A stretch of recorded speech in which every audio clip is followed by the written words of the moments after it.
I don't think anyone realised like to what scale scab was a problem on the island. We just didn't really realise. So it's highlighted that, and you know that has then got everybody on board because they want to eradicate it. They don't, you know, nobody wants their sheep to be itchy. People care about the flock health. They care about their sheep. So that's kind of helped, and that's what's made it the success that it has been. And I don't think any of us realised to what scale the project would be a success, but it has been a big success. So that's good. It'll probably be like maybe 29,000 sheep will have been dipped as a result, and I don't think anybody knows the exact figure of what sheep are on the island, but it's maybe like the early 30s. So there's not actually that many more sheep, and the ones that haven't taken part, they dip themselves at home, so that's kind of why they haven't taken part. But the vast majority of sheep on the island will have been dipped this year as a result of the project.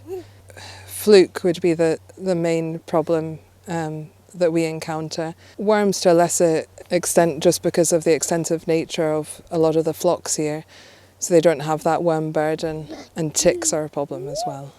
When the scanner comes up, all the sheep are scanned in 6 days, so everybody's used to bringing a sheep together and putting them through quickly.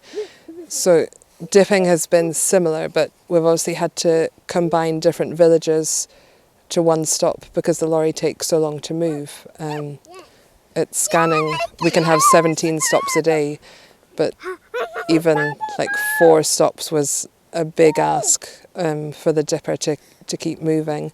Firstly, at the beginning of the project, there was quite a surprise that some of us had some positive blood samples for scab, although there was no clinical signs, and I personally haven't seen scab, active clinical scab, for 35 years, although there has been pockets of it on the island in Lewis and Harris. Logistically, it's very, very difficult. Huge area, huge numbers of sheep, but lots of owners, but ranging from a flock of 10 sheep to flocks of 700, 800, 900 sheep. So rather than the lorry going to the sheep, we had the lorry at various centres, and we trailered and floated all the sheep to the lorry. It works like a deep fat fryer. They walk into a dry pen and then they're plunged, the load into the dip. Getting the dipper is probably the easy part.